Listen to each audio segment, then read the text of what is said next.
energy then. Yeah. Well, you always have a lot of energy, so it's okay. Also true. Okay, just gonna check in on Facebook and YouTube. I think we're good.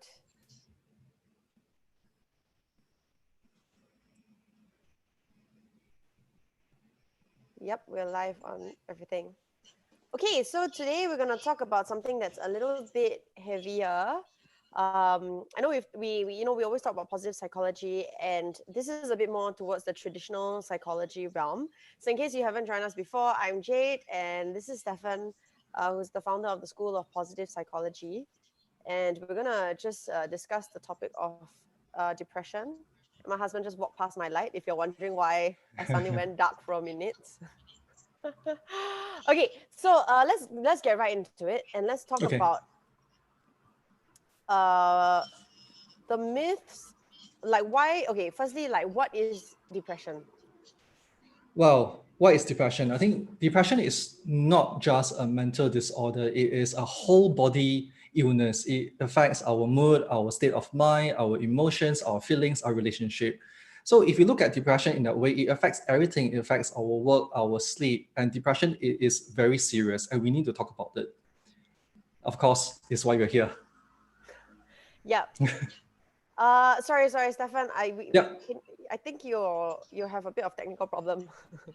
Your Okay. microphone is picking up the earphone sound, so Okay. that's why we're getting a lot of feedback. Can you move your earpiece away from the mic? Okay. Let's see. How about this? Sorry about that.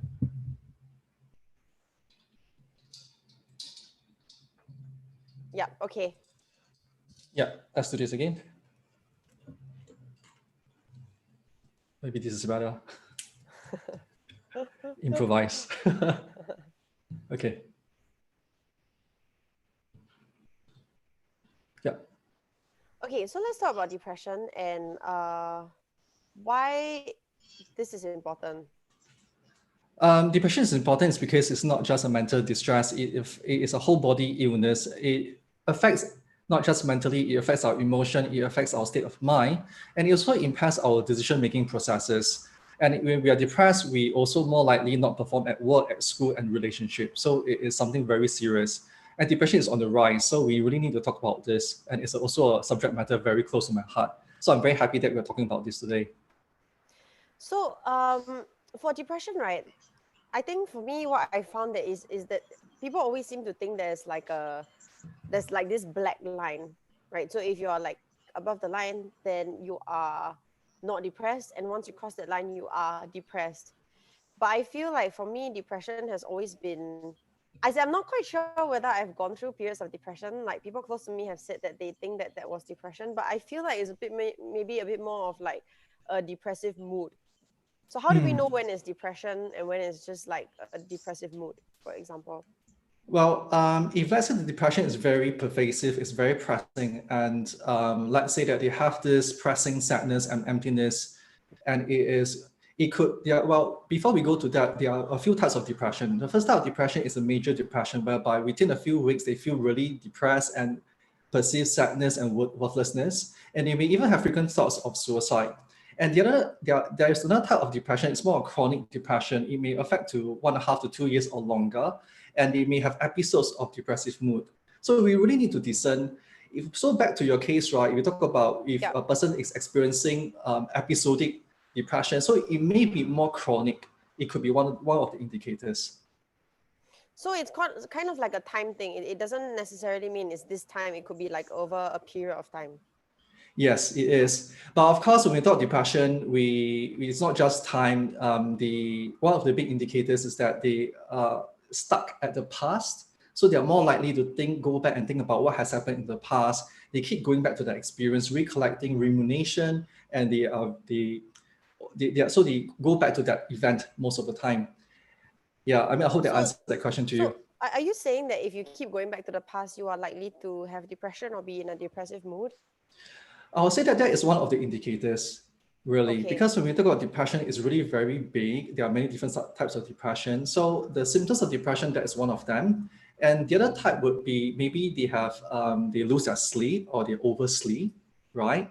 or they have nightmares, or they have another more serious tone of nightmare that is known as night terror. Some people may ask, what's the difference between this? Night terror is whereby you act out in your sleep, you cry, you move, you shout and scream, and that is also an indicator of depression. Okay, so I guess we're moving from what depression is to the symptoms of depression. Am I right? Yeah, yes, in a way. Yeah. Okay, so now that we moved on from what depression is, then I guess some of the symptoms you're saying is like, for example, like what you just said about night terrors, about like if you maybe lose your appetite. How about if you start maybe eating a lot more, like comfort eating? Um, I mean, these are like the symptoms that I have seen in other people. I think there are other things like being very tired all the time, because I feel like that is characteristic of someone who is in depression or is rather depressed. Yes, you're absolutely right. It could be sleep, it could be fatigue. They show lack of energy. They lose focus in their activities. They feel they're burnt out, or at the same time that they become disinterested in things around them. And there's also a big part is about they do have frequent thoughts of negativity, and also maybe feelings of worthlessness and excessive guilt. So these are all symptoms of depression.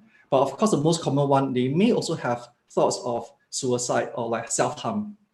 Okay, I think that one is quite obvious. Like if you frequently think about self harm, that you would likely be a depressed person. I think I'm a bit more. I'm just gonna take a step back and just ask about what about in a situation where it's not so clear. Like I said, like okay, so I seem to have some of these symptoms. How do I know I'm actually like depressed? Do I need to go and see like a doctor to be diagnosed for this, or Yeah, so I think a good part is to see a professional, right? It could be a psychiatrist, a doctor, or clinical psychologist. They have a diagnostic framework so that they will also give professional advice whether this person needs intervention like medicine or counseling or other types of intervention. So back to the question, yes, see a professional, that is very important. okay? Um, I think because like okay, for myself, I'll just tell a quick story of when I was young. When I talked to my mom about the subject of depression, she actually said that she felt that I suffered through some form of it when I was young. And to be really honest, I don't know if that's even considered depression. I just know that I was probably like 7 or 8 years old and I felt sad for no reason over a prolonged period of time.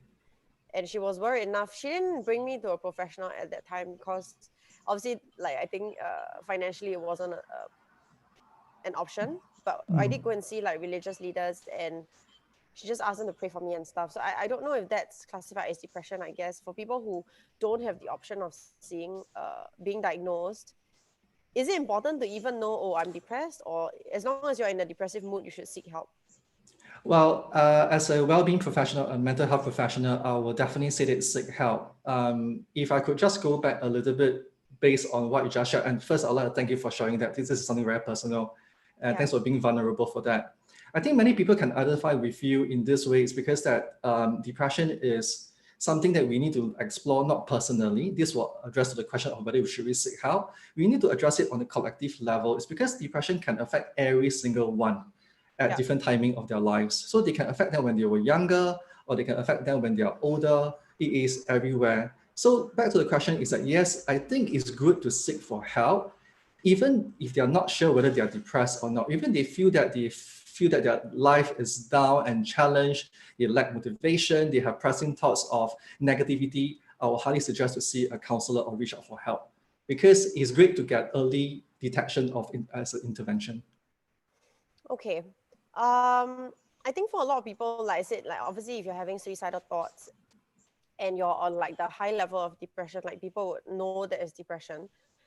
But I think what's very not as much understood is what actually causes depression. Are you born with it? Is it like hereditary, or does something Well, have to trigger it? yeah, and yes, you're absolutely right. You have answered the first part of the question. Is genetic. It could be because it's in our genes, so that we have inherited. And the second part is that it could be related to our earlier days during our childhood. If let's say that our caregivers are depressed, and most likely we may also be affected. And if you look at depression at large, there are other indicators like maybe loss of employment. And this, I think in research studies, this impact men more often than women. And it could be other reasons like loss of a loved one, someone they love died, or it could be related to a conflict or serious illness. So these are all indicators that cause depression or mental distress in people. So for depression, must there always be a trigger? In terms of there must be a reason or trigger that impacts. Is there always a trigger that triggers depression, or can it just come on? Okay, if I may, I can give an answer in an example. Yeah. There's another word for depression is called learned helplessness. Okay. Okay, and this will answer the question whether is there a trigger. So the first answer is yes, there's a trigger. When a person is learned that they're helpless, they give up on life. All right, and this happens to depressed people. To give an analogy, a quick analogy, that let's say that there is an elephant, and this is a baby elephant with their adult elephants living in the wild. And this baby elephant parents were killed in poaching, right? They're being poached. Yeah. And then this baby elephant witnessed a whole event. So this is a traumatic event for him. And the poachers threw an iron chain or a thick rope around the baby's neck. So the baby elephant tried to struggle and run away, but of course it failed because it's too small and weak. So many years later, this baby elephant has grown up to become a big adult elephant, very strong, and an easy tug of the neck, the rope would be broken, right? But the thing is that many years later, being an adult elephant, he or she will never try to struggle and break free from the rope, because he has learned that whatever he has tried to do or she tried to do, there's no point. So she, as he or him, has already given up in this. So in other Even though words, now it's an adult elephant, it will not try anymore. yes, because that he has become a prisoner of his past. Because in the past he tried so hard. So even though he's grown up right now, he still thinks that it's not worth it. So that is a great indicator of depression, which is known as learned helplessness. So as human beings, alike to the elephant, that we have went through episodes in our lives, could be maybe difficult life events, relationships. So they try and then they give up immediately. Yeah. So that's so I'm gonna give you. Yeah, that's a form of Yeah. depression. Okay. Are there other forms of depression that we should take note of? Oh yeah, thanks for saying that. I think there's another one that we need to talk about is smiling depression, which is also known as highly functional depression, that a person could be smiling and engaged with life. So you can see the person is going to work, having friends, but deep down inside, they're feeling alone, loneliness, and they're suffering. They have a lot of pain. And I think recently, the last few years, there are a few famous people, they committed suicide and they have smiling depression. I guess like someone like Robin Williams, who, I mean, he's a comedian who made other people laugh, right? But he had that form of, as you say, smiling depression. Yeah. Okay, so that's quite bleak. Yes, it is. But it's a serious topic that we need to talk about because It is. Yeah. It is. I guess the question is then, into looking forward to the future and on a more hopeful note, can a person ever recover from depression? Because I've heard there are two schools of thoughts on this. Like some people feel like, okay, let me just give my own personal view or my own personal experience rather. So like taking into account what you just said, I told you I had the episode when I was 7 or 8 years old. And thinking back, like, I guess the trigger was my grandmother. I watched her go into a depressive episode then. And because of that depression, she had to move back, as in she moved back to her house and she stopped staying with my parents and I for a couple of years. And I think I was very young at that time, but I think it really impacted me not having her around, because she was always around previously. And maybe that was what triggered my sort of, I don't even know if we call it depression because I wasn't diagnosed, but depressive episode when I was 7 or 8 years old. Right. And so, since then, over the years, I feel like I have learned to deal with it better. I think having family around helps. And my mom has always said that she thinks that I'm prone to depression just because we have a family history of it. And she said, just knowing my personality, and I mean, obviously your mom would know you the best of everyone else in the world. So she just says that she thinks that am prone to it. So because I'm so aware of that, I have, over the years as I've grown older, like just taken steps to always make sure I prevent it. I see it, okay, so my way of seeing depression is I see it like a quarry or like a deep pool of water that has sloping sides that's very hard to climb out of. So I feel like for me, as I feel myself sliding into that dark pool, if I can grab a branch and pull myself up in some way before I slide too deep in there, then I don't stay in that depression or depressive mood for too long, and then I guess like over the years I've just learned to manage it, like almost like how smoker friends tell me that once they quit smoking they still always want to smoke. A lot of them still want to smoke, or alcoholics, they still want to drink, but it's just managing it. Mm. So for me to answer the question in a very, I guess it's bleak but not really, like I feel like you never really recover from it. I have just accepted that it's a part of me that I need to manage. And so like I actively manage it. Like I work out a lot because I feel like that helps me, and I cultivate like really close relationships with friends and family, and that helps me as well. But I want to hear like from a psychologist, can we ever recover? Is my thinking wrong to think that we cannot really recover, but we can learn to manage it?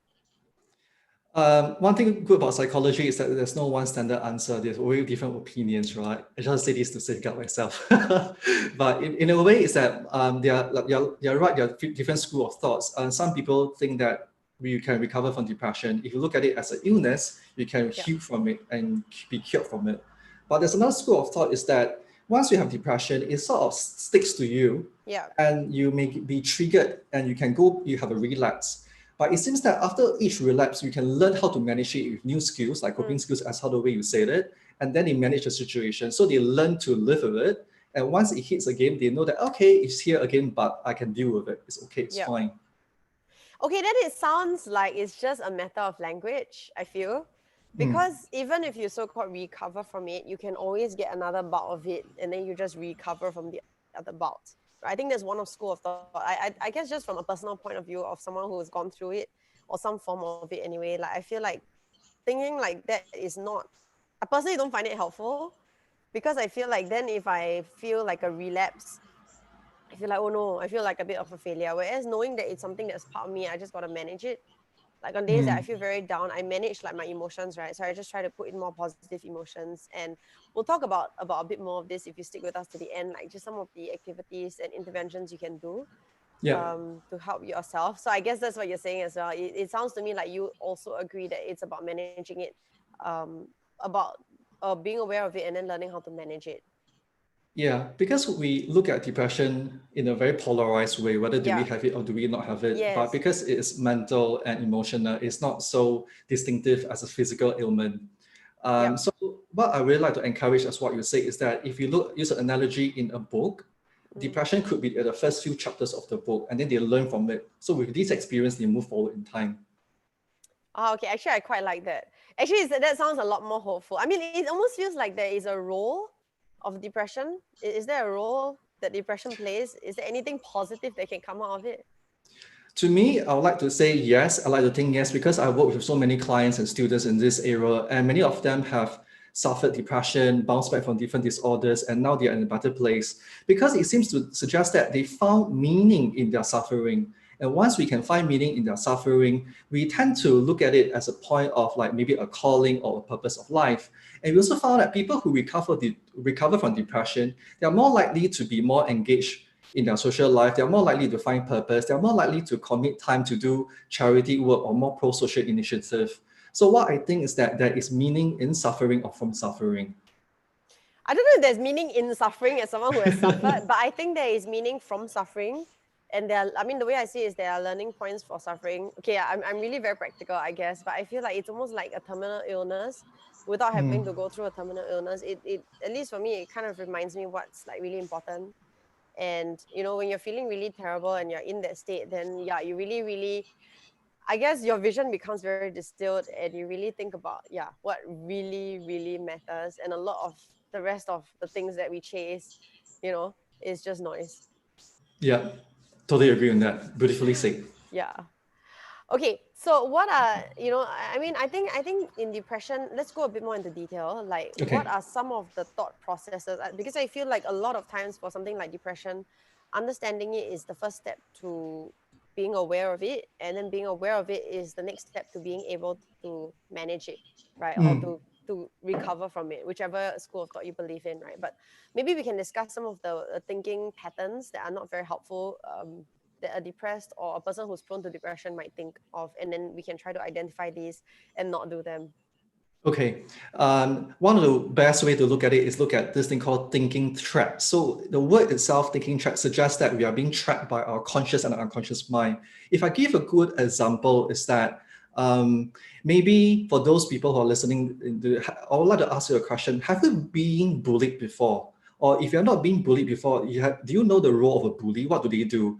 So a bully and the victim is that the bully will tell the victim that you are not good, you suck, you are shit, you are ugly, you're worthless, you're a failure, you're an imposter, you rot, and so on and so forth. The role of a bully is to put the person down, and the Yeah. victim will feel very low, and they don't love themselves. They start to feel it's very at the end of the world. And why am I talking about this in thinking traps? Is that we have this thinking trap, right, in our unconsciousness, which means that they are not revealed to us. And these thinking traps, right, are playing music in our mind. And this music in our mind is like a DJ, right, of a bully. But the bully is not bullying another person. The bully is bullying themselves. So they'll play music in the background like that. I am not good enough. I suck. I'm worthless. Nobody loves me. I'm a failure. Whatever I do in my life is bad. So these are some of the thinking traps that we need to be aware about. Yeah. And so what are the songs are we playing in our head? What are these programs? What are we telling ourselves? So there. So I think to be conscious that there is an inner bully. Actually, I think that everyone has an inner bully. We all bully ourselves to a certain extent, but to make sure to keep it in check. And I think one thing that has helped me over the years is to ask myself, would I say that to a friend? Would I say like you're such a useless, worthless person?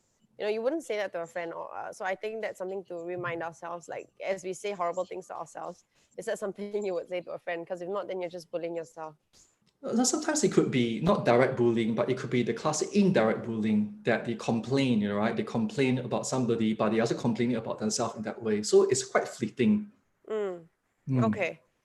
Okay. So now I guess the big question is, what can we Yes. do next? How can we help ourselves Okay. and help others First, as well? okay. Yeah, helping ourselves and helping others, Yeah. right, Jade? Okay, so first and foremost, I think we said this before, is to seek help. It's okay to seek help because when we talk about depression, we are not fighting depression, we are fighting the stigma first. And people who are depressed or feeling down, they think that seeking help is wrong, and which I want to change the idea. So I think number one is to seek help. It is okay to speak to somebody, and what they hold, the information they hold is really confidential. And the other part of what can we do to improve on these areas? I will highlight 5 areas of growth. The first Okay. area of growth to help would be focusing on self-care and compassion.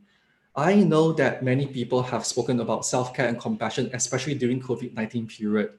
But Yeah. let me reiterate the fact is, let me throw the question around. Do you love your, for those who are listening, do you love your children, or do you love your niece and nephew, or do you love children or animals or pets? Yeah. So they say yes, right? Yes. So are you loving yourself the same way how you love them? Mm. So if you are, right, and that's a form of self-love and self-compassion, because we establish the first most important thing is to have a relationship with oneself. And self-love is important. Okay. So that's the first step. Yeah. And the other part is also relationships. Focus on relationships, able to reach out to people that they can help you. And we need to discern that because sometimes, first time we say about reaching out in relationships, right? People will say that reaching out to your family, which is very important. But Mm. some people, when they're living in a difficult situation, their family is also in a difficult situation. Yeah. Yeah, or maybe their family members is also depressed. So do not reach out to your family, reach out to people around you who can help you. And that's important. And reaching out, I want to say again and again, please reach out to people. Yeah, I mean, I feel like at least that one I kind of am doing something right. So I think so you said there are 5 steps. So the second step is to make sure to reach out to people, whether they're your family or even like maybe like a group, like a support group or something like that, or friends, Yeah. right? Okay. So what is the third one? The third one is something a little bit more of the ability to stay with discomfort. Whatever emotions that the person is feeling, stay with it. If it's depressive thoughts, anxiety, or whichever, stay with it so that they don't run away. And I will highlight one good practice is that if let's say they need to cry, for Mm-hmm. example, don't cry in their sleep when they are sleeping in the bed. Okay. Okay. Yeah, the reason being so is that bed is for you to rest. So if let's say the person want to externalize their emotions, go to a corner of the room and just cry and dedicate a timeline to externalize these emotions. And it's okay to Okay. stay with these negative emotions. So it's okay to cry, but try not to cry in your bed because bed is just reserved for sleeping. Yes. Okay. Is that the third point? Yeah, I mean, the third point is related to that, staying with discomfort. But once you stay with discomfort, you are able to accept that you're also increasing the space of dealing with this discomfort of life. And after, we can also start to ask questions that instead of asking questions like, why is this happening to me? They can ask questions like, what is the meaning of depression? Why am I feeling this? What if depression is if suffering is a teacher? What is here to teach me? And most often, if they ask such questions, they can find the meaning of their suffering. Okay, so try to find some sort of meaning in the suffering, Yeah. or at least from the suffering. For me, it helps to find meaning from the suffering, which is like maybe I need to like after I get through this episode, think about what I really want in life and what to really focus on. So I get that's the third one. And what Yes. would the fourth area to grow be? Or the fourth one, I think this is what I want to highlight more is on changing priorities in life. Okay. Okay. If a person is feeling down or depressed or whichever, first thing first is that change priorities, change the way you spend your time and your energy. Maybe, for example, learn new skills, go back to school, stretch your mind, Mm-hmm. tune into nature, maybe maybe focus on your appearance, like dressing Okay. up, paying attention to how the way you dress up. So these things are boosters because you're Okay. working on personal development. Well, I for one think that dressing up helps a lot. Like on days when I feel extra crappy, I'll make extra effort to dress up. To be really honest, so that I mean that also kind of goes back to point one, which is a form of self care. The way I see it, like not dressing up for anyone else, but for the fact that you just want to feel good about yourself. Yeah. Can I ask a quick question, Jade? I know that Sure. last time you said something about having a down episode. What do you do to Yeah. get up, to get yourself up in a difficult Uh, situation? I mean, I think like when I was 7 or 8, that was really difficult because at that age, I really like your mind is not fully formed enough to understand what's going on. You just feel sad and then you just cry for no reason. I think like over the years, I've had episodes maybe again when I was 15, maybe another time when I was, I guess, 17, and then maybe once more when I was in my 20s. And each time it got better. I think when I was 15, it was better because that was the point when I had discovered sports. So I Mm. realized like, I mean, sports has been a big part of my life since, I guess, since I was about 12 years old.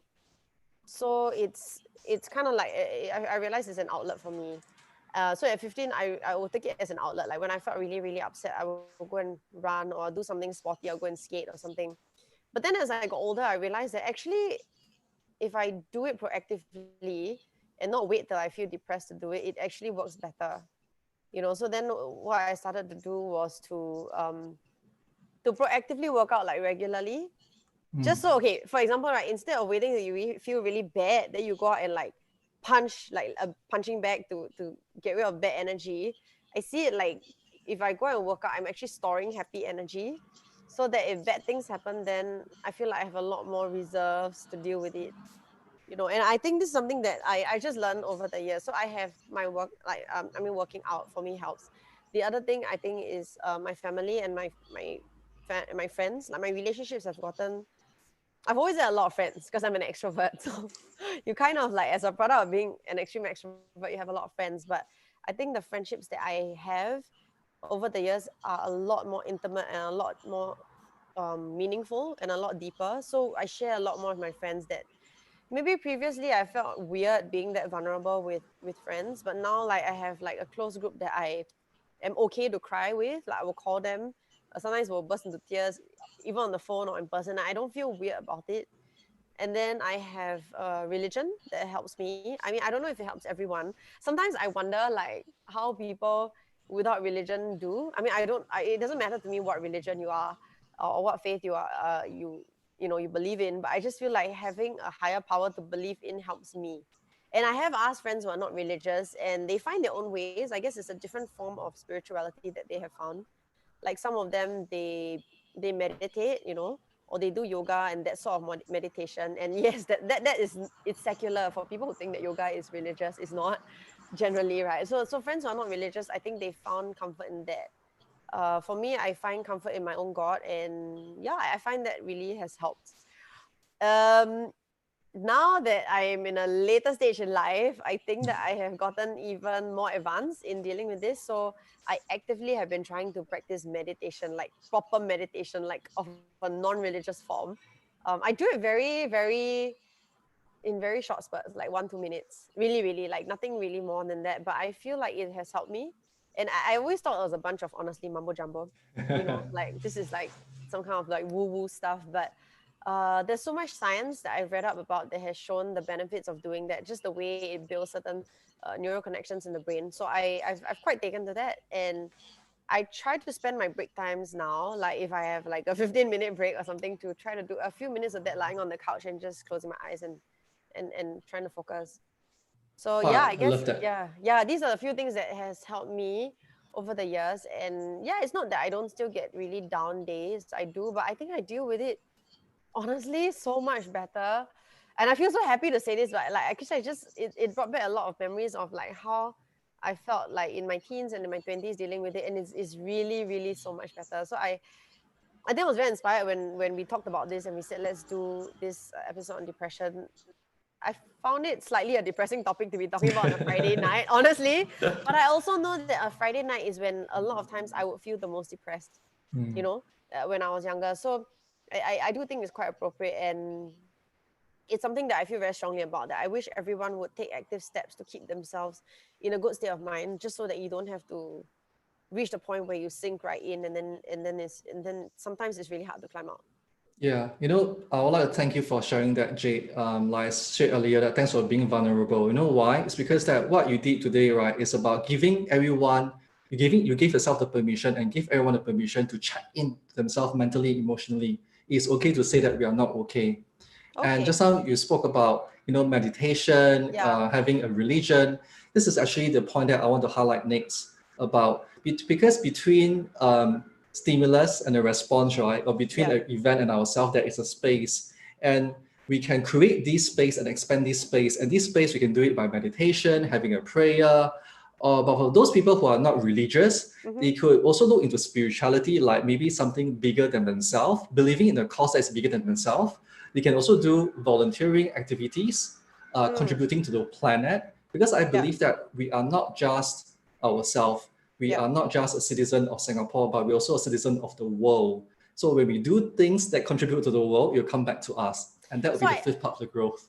okay, so the fifth part is, I guess, like I think, okay, I don't like to use the spirituality because even my understanding of it has always been like it's religious. And I know we have a lot of friends who are not religious, and that's fine. But I think what spirituality means, what you're saying it means, is that just that to know that we are like this tiny thing in a much greater world, right? So I think like that's how I feel when I go like hiking in the mountains, which I really wish to do like sooner rather than later, but I think it's that feeling, right? That's what you mean, like, because when you go hiking in nature, like for me especially, I feel like, wow, I'm really this tiny tiny little thing in like a really really vast world. And Yeah, for people who are religious, that's how they feel about God, I guess, and the world, right? They're just tiny person compared to like the yeah. world. For Okay, so people, that, yeah. no, it's okay. I just want to say that for people who are not religious, we can also consider it as an existential awareness, having an Okay. existential moment with the world. Yeah, Okay. Okay, so those are the five ways that we can try to help ourselves. I think get through depression, and the 5 points that we should try to focus on. So let me just reiterate. So we have like okay. self-care and just being a bit more self-compassionate, not bullying ourselves. The second would be to build good relationships, not just Yeah, with your family and your partner and your close friends, but you could find a support group. You could find like friends who aren't that close, but maybe they have gone through similar things. yeah, There is the existential awareness, which is trying to find meaning in the depression, hopefully, or at least from the depression, like, which is a bit easier to find, I guess. Like after that, you really ask yourself, what do you really want out of life, which is the fourth point, to change priorities. So there's things like, you can, like for me, I went back to school. You can learn a new skill. You can decide maybe to not work as hard or to do more freelance work, so you can spend more time with your kids or in nature or something that you really, really, really enjoy and want to spend your life doing. And the fifth is to have like a higher, remember that there's a higher purpose. And this Yeah. could be through religion, or it could just be in the form of like going out in nature or volunteering. Because when you volunteer, then you realize there are a lot of people in the world, and there are a lot of people who need help, right? And that you Yeah. actually can do something to help change that. Yes. Did Absolutely I get right. it right? Awesome. Okay. Yeah. Wow, that's quite a lot. I'm gonna see. I think we have a few questions. Let's see. One question is, what about when we have tried to reach out to people? I think this is in relation to the second point about relationships. So what about when we have tried to reach out to others, but we have met with comments that make us feel worse? Mm. Reaching out to people takes a skill, right? Because Mm, we need to know who are we reaching out to. If let's say you're reaching out to people who are also a little bit cynical and suffering, then probably that won't be good because they are in a space of lack. You need to reach out to people who is able to extend a lot of self-care for themselves and they are also kind. So I always recommend that do reach out to one person, reach out to a few people. Why I'm okay. saying this is because that some people think that when reach out to friends is good, but sometimes these friends are not trained and they have problems themselves too. So when you say that you are suffering, they may think about why are you suffering because they're also going through a bad time, you know? Yep. Yeah. So it's very indicative that try to reach out to different groups of people. I think try to reach out different groups of people, and maybe if I may add on, like just try not to take it too personally. Like I think you and I have talked about this, but for friends who haven't watched a previous podcast, like I think you talked to me about grief, and I mentioned this, like what happened at my grandmother passed away 2 years ago, and it was, I think when at her funeral, like certain family members were a bit upset at some things that people said, but then what my thought on it is these people bothered to take the time to go for a funeral wake, which is not exactly the most fun way for anyone to spend their night or their day, right? So for me, I feel like the effort is enough, and they may say things that are maybe wrong or not helpful, but honestly, I'm really awkward at funerals as well, so I would say wrong things too. So Hmm. similarly for depression, like I think I have friends who really, in fact, when we coming to this episode, I have people like DMing me and telling me like they really want to help friends who are going through a tough time. I think people really want to help, but they may not know, like you said, what to say or the right thing to say. But it doesn't mean that they're not there. Personally, I think the best thing you can say to someone who reaches out when they're depressed is just to say that I will be here with you for you if you need me to, and that's it. Like maybe they don't want to talk about it. I don't always want to talk about it, but maybe I want company to, like, I don't know, do something with, like do a sport with, right? So I think just offering your time and company is enough. And yeah, I'll say, like, don't take it too personally if someone has a funny reaction, when you tell them you're depressed. Yeah. I want to jump in if a person is, let's say, feeling down, Yeah. avoid the question, are you sad? Are you down? Yeah. Don't rub the salt into the wound. They're already down. Yeah. Yeah. Yeah. Okay, we're gonna take one or two final questions because we've kind of overrunning. Thanks everyone for your very kind words on the chat. We got one from Ling Zai. Wow, I like your Instagram handle, Ling Zai. I'm guessing you're a guy. You say, what is a homemade litmus test for depression? I guess this also ties into the, like, how do we know we're depressed, Stefan? Yeah, like I think we spoke about this earlier that what if you can recognize the symptoms of depression? So there are like 7 of them. Yep. So yeah, so quickly go through it. Yep. Depressing sadness, feeling emptiness, excessive guilt and worthlessness, having thoughts of suicide or self-harm, losing sleep or oversleeping, undereating or overeating, very withdrawn of activities. Yeah, and so these are some indicators. So if like there are actually 2 more, if a person meet at least 5 of them, that is an Yep. indicator that most likely this person is having issues with depression. Okay. Seek help. Okay. Okay. Yeah. I hope that answered your question. So yeah, I mean, if you have more questions, you can always leave us messages on our Facebook or our wherever you are on Instagram or on WhatsApp. No, sorry, on YouTube. And we will come back again next week. We always try to craft the topics to something that you think you might be interested in. So please let us know what you would like us to talk about. I really would like to go, like, even more in detail with Stefan on more things that we can do, for depression. So maybe we'll end off with just one thing, and then we'll save it for another session. Like I think previously, once when I think Stefan and I talked to you about it, you mentioned something about an old pair of shoes and throwing things that might not be good. Maybe we can leave just on that note. Wow. Okay. So this analogy, thanks for bringing that out, Jade. Yeah. This analogy of having an old pair of sneakers or running shoes, right? Is that sometimes we hold on to things that is very dear to in our lives, like a pair of running shoes. But it has served us for many, many years. It has helped us to travel in our journey, metaphorically. These running shoes could be represent relationships, old friends, or things that you are committed to. But it has reached a point that these pair of running shoes doesn't serve you anymore. They are broken, they are spoiled, they are smelly, and they need to be discarded. But many of the times we are so attached with these things in lives, we just hold on to them very dearly, and we don't want to let them go, and we don't make space for the new running shoes to come. So on that metaphor analogy, we get rid of it's okay to say goodbye, it's okay to give gratitude, and form a new relationship with yourself and move on with life. Okay. Okay, with that note, we're gonna say bye. Thank you everyone for being with us. I think I see some messages. Ang say, can you put up the IG live after this ends? Yes, I will be up on my IG live and Stefan as well for the next 24 hours. Otherwise, the full thing will be on YouTube for posterity forever, basically, and will also be out on Facebook, so you can catch it on any of these if you happen to jump in onto this call like a bit late.